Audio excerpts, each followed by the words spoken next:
على سيدنا مولانا محمد وعلى آله وأصحابه وبارك وسلم. الحمد لله كفى والصلاة والسلام على نبيه الحبيب المصطفى. أما بعد فقد قال النبي صلى الله تعالى عليه وسلم: خيركم من تعلم القرآن وعلمه، كما قال عليه الصلاة والسلام. حضرات علماء کرام، میرے محترم دوستو اور میری قابل احترام ماں بہنوں، ہمارے لیے اور آپ کے لیے پوری بستی والوں کے لیے بڑی خوشی اور مسرت کی بات ہے، بڑی سعادت کی بات ہے کہ یقین ہے سردار قرآن چل رہا ہے. اللہ پاک نے ہمارے نائب صاحب اور اساتذہ کی محنت کو اللہ نے فرمایا، اور یہ بچے حافظ ہو کر کے آپ کے سامنے پیش ہوئے اور ان کی دستار کے اوپر سروں پر سار باندھی گئی. دوستوں اور بزرگوں، پھل سے درخت پہچانا جاتا ہے، پھل اچھا ہوتا ہے، درخت اچھا سمجھا جاتا ہے، حفاظت کی جاتی ہے، اس کی سینچائی اور پٹائی کی جاتی ہے. ہمارا یہ چھوٹا سا درخت جبھی آپ کے سامنے بات آئی کہ ابھی اپنے مکان میں اپنی زمین پر بھی نہیں ہے، یہ سب آپ کے لیے، ماں بہنوں کے لیے بھی، آپ دوستوں بزرگوں کے لیے بھی یہ بڑا خیریہ ہے کہ مکان اپنا ہے، مکان اپنی ہے، اور مدرسے کا مکان اپنا نہیں ہے، اپنی زمین بھی نہیں ہے. یہ ہم سب کے لیے لمحہ خیریہ ہے اور غور کرنے کا مقام ہے. ہمیں دعا بھی کرنی چاہیے اور اس کی تجویز بھی کرنی چاہیے کہ یہ ادارہ اپنی زمین پر قائم ہو جائے، اپنے پاؤں پر کھڑا ہو جائے، اور یہ اس کی اپنی زمین، اس کا اپنا مقام ہو جائے. اللہ کے فضل سے کوئی کچھ نہیں، اللہ کی رحمت سے ہم ناامید نہیں ہیں. دعا کریں گے آگے آپ بندوں کے دلوں میں، اپنی بندیوں کے دلوں میں ڈالیں گے، اور انشاءاللہ وہ وقت آئے گا کہ اپنا یہ مدرسہ اپنی زمین پر اپنے مکان میں منتقل ہو جائے گا انشاءاللہ.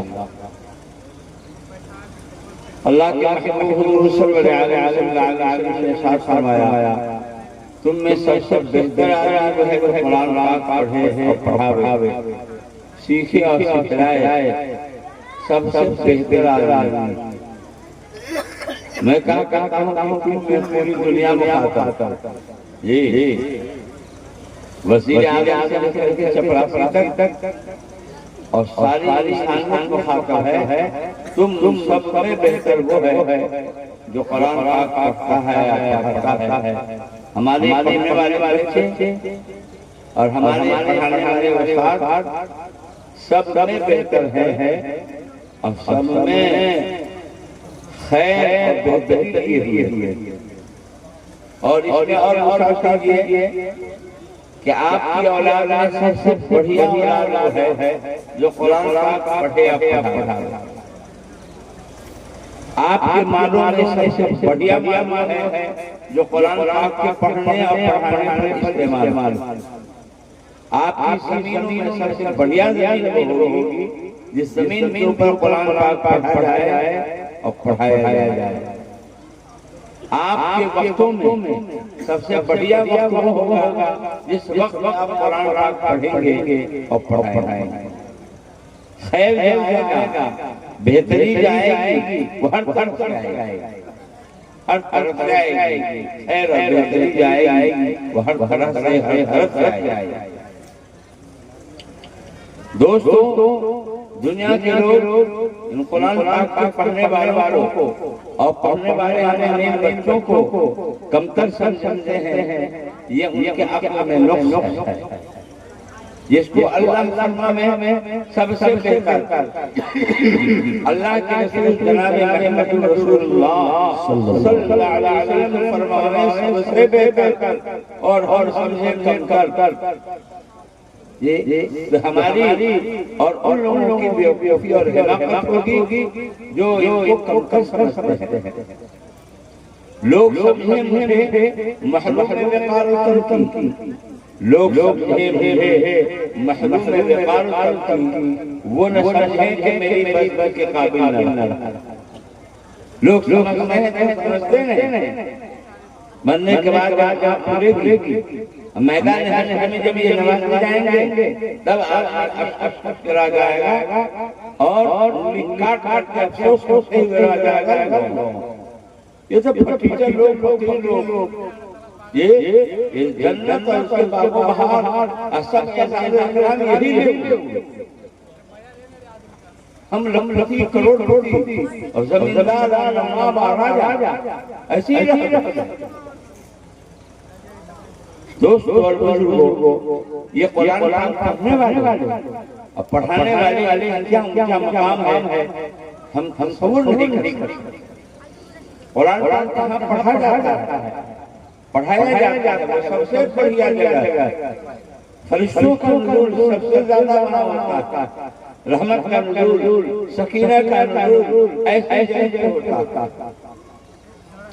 رش کرتا ہے فلک ایسی زمین پہ اثرات، رش کرتا ہے فلک ایسی زمین پہ اثرات جس پہ دو چار گھڑی ذکر خدا ہوتا ہے. حضرت سید بن حضر ایک صحابی بہت عظیم صحابی، چھوٹی سی جھوپڑی ہے، اس میں ان کا لڑکا یحییٰ بھی سویا ہوا ہے اور وہیں پر ان پر گھوڑا بھی بندھا ہوا ہے. ایک بار انہوں نے قرآن پاک کی تلاوت پھر نماز مصروف. جب یہ پڑھتے تھے تو گھوڑا بھٹکنے لگتا تھا اور خطرہ تھا کہ ایک آدھ پاؤں اگر یحییٰ کے لڑکے کو لگ جائے گا تو کام ہو جائے گا. کئی مرتبہ ایسا تھا جب پڑھنا شروع کیا کبھی رکھنا شروع اور جب موقوف کر دیتے تھے پڑھنا تو اس کا بدعتنا بند ہو جاتا تھا. آج آ کر کے نماز کو مختصر کر کے باہر نکلے بھائی کوئی اچمبھی چیز کو دیکھ کر کے جانور کرتے ہیں یہ کون اچمبھی چیز آ گئی، کوئی چیز آ گئی ہے.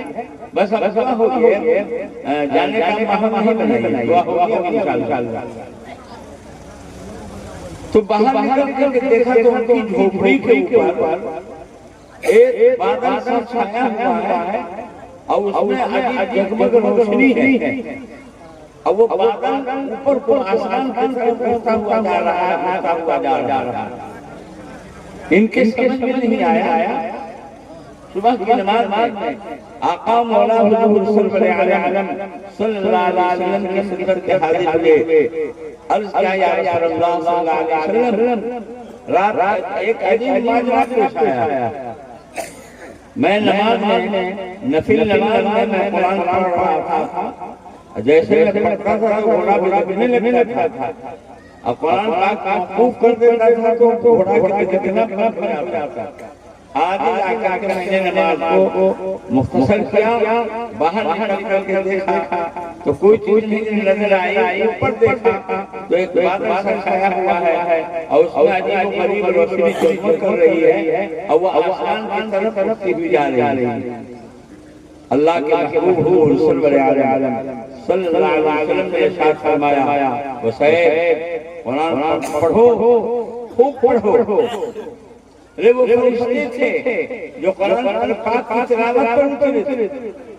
اگر صبح تک پڑھتے رہتے تو مدینہ والے دیکھتے کہ فرشتے کیسے ہوتے. دوست وہ حضرت سید بن حضیر کی خصوصیت نہیں تھی، وہ قرآن پاک کی خصوصیت تھی. آسمان اور زمین میں بدلاؤ نہیں ہوا ہے، چاند اور سورج میں بدلاؤ نہیں ہوا ہے.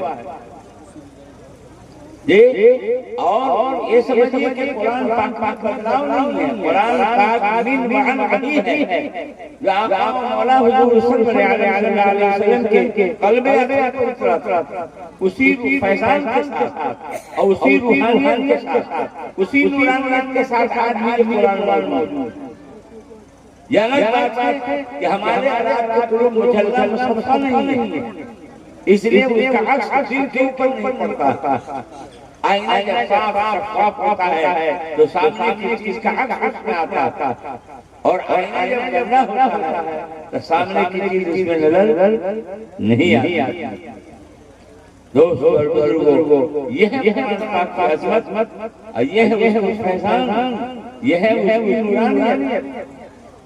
آپ کو وہ مکان دیکھنے میں سستا نظر آوے جہاں مکان کی پڑھنے والے ہمارے بچے اور بچیاں اور ہمارے اساتذہ پڑھانے والے ہیں، لیکن اللہ کی نظر میں، اللہ کے محبوب حضور صلی اللہ علیہ وسلم کی نظر میں ان کا مقام بہت اونچا تھا۔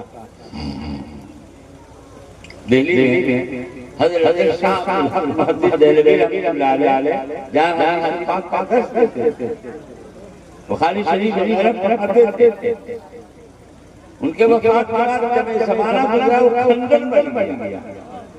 کھنڈر سمجھتے ہیں مختلف قسم کے جھاڑ لگائے اور وہ منہدم ہو گیا اور کھنڈر بن گیا۔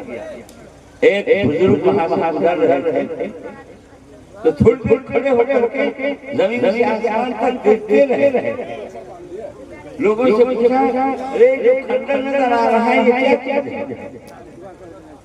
لوگوں نے کہا ہم تو ایسے ہی ایک زمانہ سے اس کو کھنڈر ہی دیکھ رہے ہیں۔ کہا کہ نہیں، کوئی عمر دراز آدمی کو بلاؤ۔ محمد آدمی بلایا گیا، اسے پوچھا گیا بڑے میاں یہ جو کھنڈر ہے کیا؟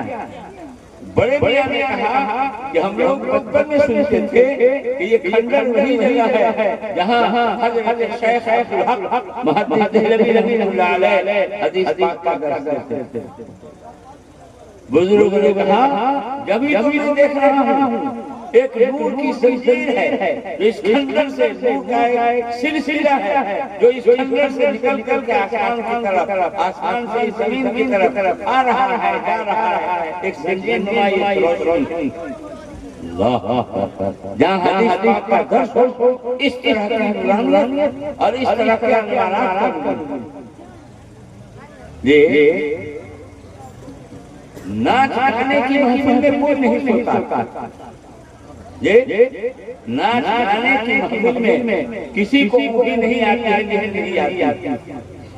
جہاں قرآن پاک کی تلاوت ہو، اللہ کے محبوب صلی اللہ علیہ وسلم کی نعت پڑھی جا رہی ہو اور دین کی بات ہو رہی ہو، بس ٹھونکے مارتا ہے، کیا بات ہے؟ دل کو سکون ملتا، سکینہ کا نزول ہوتا، فیضان نورانیت کا نزول دل پر ہوتا ہے، جہاں دل کو سکون ملتا ہے تحریر بھی آتی، ٹینشن والے کو اور گھبراہٹ والے کو، ٹینشن والے کو نہیں آتی۔ یہ بات یہ ہے تو دوستو اور بزرگو، اپنا یہ مدرسہ دارالقرآن جس کے چلانے والے سرپرست ہمارے شفیع احمد صاحب الیاسی مدد العالی اور عزیز ہمارے قاری ثناء اللہ صاحب اور ان کے جو اساتذہ، یہ سب مل کر کے چلا رہے ہیں ادارے کو غنیمت سمجھیں اور اپنے بچوں کو اور اپنے بچیوں کو آنکھ بند کر کے پہلے آپ کے یہاں بھیجیں۔ اصلی تعلیم نہیں ہے، ہم کو ڈاکٹر بھی چاہیے، تو انجینئر بھی چاہیے، تو بیرسٹر بھی چاہیے، تو وکیل بھی چاہیے، تو امین بھی چاہیے، سب چاہیے، یہ ہماری ضرورت۔ لیکن دین کی تعلیم یہ ہمارا مقصد ہے جی، اور یہ جو ہماری ضرورت ہے ڈاکٹر، انجینئر اور وکیل اور بیرسٹر اور امین وکیل، سب یہ ہماری ضرورت ہے، ہماری زندگی کی ضرورت۔ مرنے کے بعد کوئی ضرورت نہیں، مرنے کے بعد نہ ڈاکٹر صاحب کی ضرورت، اور مرنے کے بعد انجینئر صاحب کی ضرورت، انجینئر کی ضرورت کہے پڑے گی، جنت تو بڑی بنائی اللہ نے۔ کیا ضرورت پڑے گی؟ وہاں تو سر میں درد تو بہت بڑی بات ہے، دور کی بات ہے، ٹینشن نہیں اور کوئی تکلیف نہیں، اور نہ جھگڑے جھاٹیوں کے وقت ضرورت پڑے، آمین پڑے چلو ناپی پر ہمارا یہاں ہے، ہمارا وہاں ہے، یہ ساری ضرورت ہماری زندگی کے لیے بننے کے بعد کوئی ضرورت نہیں رہے گی، لیکن قرآن اور حدیث کا کوئی اور ضروریات دین کا کوئی جس کے بغیر ایک مومن نہیں ہوتا، اللہ اس کے رسول جناب محمد رسول اللہ صلی اللہ علیہ وسلم کو پہچان نہیں سکتا، وہ فرض ہے، Please like, subscribe and share. Thanks Jazakallah. فرض ہے، ویسے ہی فرض عین ہے کہ ہر شخص اپنی ضروریات کا علم رکھے، جس سے اللہ اس کے رسول جناب محمد رسول اللہ صلی اللہ علیہ وسلم کو پہچانے، حلال حرام کو پہچانے، اور آخرت کو پہچانے، قرآن کو پہچانے، اتنا فرض ہے، فرض۔ اور اس فرض کی ادائیگی کے لیے ہمارے یہ مدارس ہیں، یہ مکاتب ہیں، یہ ان کا Please like, subscribe and share. Thanks Jazakallah. بچوں کو آپ پہلے مسلمان بنا دیں، ایمان والا تم بنا دیں، بعد میں ڈاکٹر بناویں، انجینئر بناویں، سب بناویں، لیکن پہلے آپ کو مسلمان بنا دیں، مسلمان بنا دیں، ورنہ بڑے خطرات ہیں، فکری ارتداد، ذہنی ارتداد، عملی ارتداد، قولی ارتداد، ہر طرح سے ارتداد کے فتنے کھڑے ہو رہے ہیں، اس میں بچے پڑھ جائیں گے اور مرتد ہو جائیں گے، اسلام کا خارج ہو کر کے اور بے ایمان ہو کر کے دنیا سے جائیں گے۔ اس لیے آپ کا فرض ہے کہ پہلے بچوں کو جب 4-5 سال کی عمر کے ہوں، آنکھ بند کر کے مولانا صاحب ہیں یا ہمارے قاری صاحب ہیں، ان کی خدمت میں بھیجیں اور یہ مولانا حدیث کی تعلیم لیں، جسے ضروریات دین کہا جاتا ہے، اور اس کے بعد آپ کو شوق ہے ضرور آپ ڈاکٹر بناویں، انجینئر بناویں، ضرور بناویں۔ ابھی آپ نے ہمارے عزیز قاری صاحب نے بات کی، یہی بچے جن کو آپ نے قرآن پاک کا علم اور حدیث پاک کا علم دلوایا ہے، یہی صحیح زمانے جنازہ آپ پڑھ سکیں گے، یہ کچھ پڑھ کر کے آپ کے قبر پر لا کے آپ کو اشارے سلام کریں گے، ڈاکٹر آپ نے بنا لیا، اس کی دنیا بن جائے، گارنٹی نہیں ہے، جتنے ڈاکٹر مارے رہے ہیں اور انجینئر بنا دیں گے، ان کی دنیا ہو سکتا ہے بن جائے، وکیل بنانے ہو سکتا ہے کہ اس کی دنیا بن جائے، آپ کو کیا، آپ جو قبر میں چلے گئے کہ ان کے ڈاکٹری کا وہ پیسہ سب آپ کا قبر میں جائے گا، اور انجینئرنگ کا یہ جو پیسہ سب آپ کا قبر میں جائے گا، کچھ تو نہیں جائے گا، اپنے دنیا بنانے میں اور سنوارنے میں اور ترقی کرنے میں لگ جائیں گے، آپ اپنے قبر میں اکیلے سوئے رہیں۔ اس لیے دو ضروری ہے آپ کے لیے کہ آپ اپنے بچوں کو اور اپنے بچیوں کو دین کا علم ضرور دلوائیں۔ یہ ہمارے بچے حافظ ہوئے، ہماری یہ بچی دیکھیے کتنی کم مدت کے اندر انہوں نے سال بھی نہیں، یہ 7 مہینے اور 6 مہینے 7 مہینے میں اس نے جو ہے قرآن پاک مکمل کیا ہے، بہت بڑی بات، ادارے کے لیے بھی بہت بڑی بات، اور ہر اس کی بستی کے لیے بھی بہت بڑی سعادت کی بات، یہ بہت بڑی بات۔ اللہ ان بچوں کے حفظ کو قبول فرمائے، آمین، اور حفظ قرآن کو ان کے سینے میں موت تک نہیں رہے، حشر تک ہمیشہ تک ان کے قلبوں میں، ان کے دلوں میں محفوظ کر دے، آمین۔ یہ قرآن کا حفظ کر لینا کمال نہیں ہے، اس کو بچا کر کے میدان حشر میں پہنچنا کمال، نیکی کر لینا کمال نہیں ہے۔ قرآن یہ نہیں کہا جو نیکی کرے، جو نیکی لے کر کے آئے، من جا بالحسنۃ فلہ عشر امثالها، جو نیکی لے کر کے آیا ہے اس کے لیے ایک دست ملے گا۔ چور ہو کے راستے میں لگ گیا شیطان،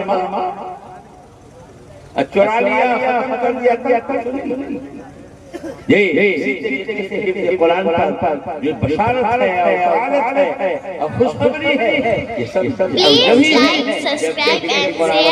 Thanks, Jazakallah. بچا کر کے وہاں لے جائیں. اب بچانے کی صورت یہ ہے کہ تلاوت کا معاملہ کریں، قرآن پاک کی تلاوت کرتے رہیں تاکہ قرآن پاک محفوظ رہے. جی تین باتیں آپ کے سامنے آئی. اللہ پاک ہم سب کو کہنے سے زیادہ عمل کی توفیق نصیب فرمائے. ہمارا یہ ادارہ قرآن چل رہا ہے، کس حال میں چل رہا ہے آپ کے سامنے پوری اس کی حالت پوری پوزیشن آ چکی ہے. یہ اللہ اس ادارے کی حفاظت فرمائے. اس کے لیے غیب سے زمین کا بندوبست اور غیب سے اس مکان کا اپنے مکان تو ہے ہی، آسمان کے نیچے نہیں ہے، تو مکانی میں، لیکن اپنے مکان نہیں ہے. اچھا، جن صاحب نے مکان پیش کیا ہے وہ ان کی قربانی ہے. اللہ پاک ان کو بھی قبول فرمائے اور اپنے شایان کو اجر عظیم نصیب فرمائے.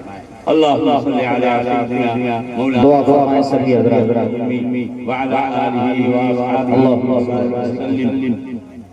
الله لا إله إلا هو القيوم الحليم. الله لا إله إلا هو القيوم وعنعنته الحي القيوم.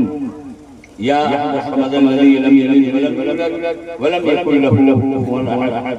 يا ربنا يا خالق نفسنا يا غاية رحمتنا ظلمنا أنفسنا وإن لم تغفر لنا وترحمنا لنكونن من الخاسرين.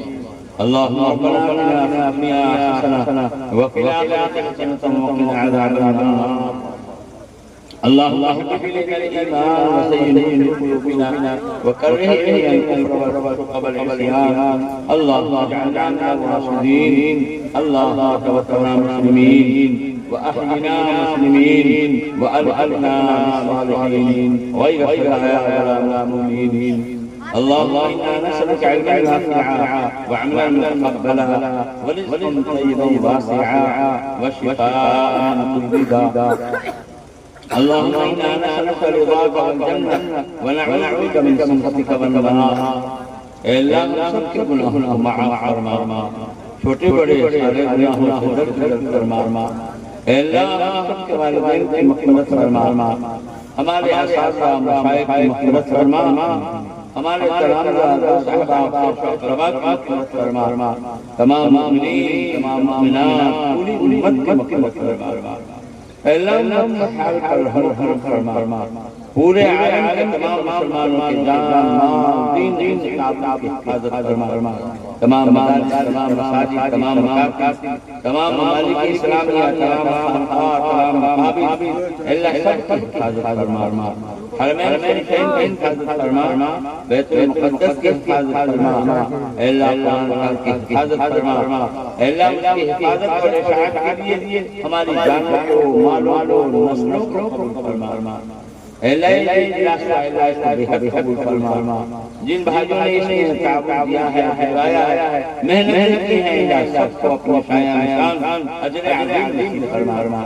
اللہ یہ قرآن جو کس وقتی کے حالت میں چل رہا ہے، نہ اس میں اپنی زمین ہے، نہ اس میں اپنا مکان ہے. اللہ فضل فرما، کرم فرما. اللہ آپ کے لیے کوئی مشکل نہیں ہے. اللہ ان سب چیزوں کا انتظام فرما. اللہ اس ادارے کا سامنا جو ضروریات ہیں، غیب کا انتظام فرما. اللہ کی مشکلات کو حل فرما. اللہ اخلاص کے ساتھ، محنت کے ساتھ، محبت کے ساتھ ہم سب کو ان سب کو پڑھنے پڑھانے کی ہمت و توفیق نصیب فرما.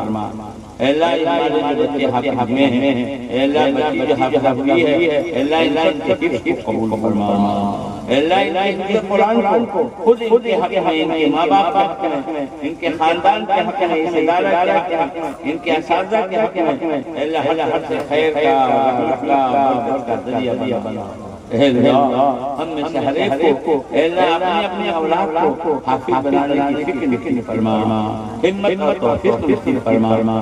اے اللہ ہم میں جو پریشان حال ہیں پریشانیوں کو دور فرما، جو بیمار ہیں شفا نصیب فرما، اے اللہ ہم میں سے جو صحت مند ہیں اے اللہ ان صحت عطا دے، جو برسرے روزگار ہیں ان کی روزی میں برکت نصیب فرما، اے اللہ جو بے روزگار ہیں ان کو حلال روزی سے نواز دے، اے اللہ جو مقروض ہیں قرض کے دائرے پیدا فرما، اے اللہ جہاں کے مسلمان مظلوم ہیں نہتے ہیں ستائے جا رہے ہیں، اے اللہ ان کی بھرپور مدد فرما، اے اللہ ان کی بھرپور مدد فرما، اے اللہ خاص طور پر فلسطینی مسلمانوں کی غیبی مدد فرما، اے اللہ سارے مظلوم ہیں، اے اللہ ایک مدد سے مسلمانہ زندگی گزار رہے ہیں، اے اللہ مظلوموں کی مدد فرمائے کرے، اے اللہ فضل فرما کرم فرما، اے اللہ ان کی غیبی مدد فرما، اے اللہ ان کو ہر آزائش میں نہ ڈالی، اے اللہ ان کے دشمنوں کو زیر فرما ذلیل فرما رسوا فرما ہاتھ فرما، اے اللہ جن بھائیوں نے دعا کی لکھا ہے یا ان کا میرے اوپر حق ہے دعا کی امید رکھتے ہیں، اے اللہ ان سب کو اپنے اپنے جائز میں کامیابی فرما، اے اللہ ایسے جو دعائیں حضور پاک صلی اللہ علیہ وسلم نے مانگی ہیں ہم سب کو نصیب فرما، جن رکنن سے حضور پاک صلی اللہ علیہ وسلم نے پڑھنا چاہی ہے اے اللہ ہم پڑھنا چاہتے ہیں، ہمیں بھی پوری امت کو بنانا فرما، اے اللہ اس آباد میں اپنے خاص رحمت نازل فرما، اے اللہ برکت نازل فرما، اے اللہ آپ کی ریاست حفاظت فرما، اے اللہ ہماری دعاؤں کو فضل و کرم سے حضور پاک صلی اللہ علیہ وسلم ربنا تقبل منا انك انت السميع العليم وتب علينا انك انت التواب الرحيم وصلى الله على خلقه محمد وعلى اله وصحبه وذرياته واهله اجمعين برحمتك يا ماشاءاللہ آپ تمامی حضرات کا بہت بہت شکریہ کہ آپ حضرات اس جلسے کی زینت بنے اور آخر تک آپ حضرات یہاں پر موجود رہے، بس یہیں سے جلسے کا اختتام کا اعلان کیا جا رہا ہے۔ السلام علیکم ورحمۃ اللہ وبرکاتہ۔ Please like, subscribe and share. Thanks, Jazakallah.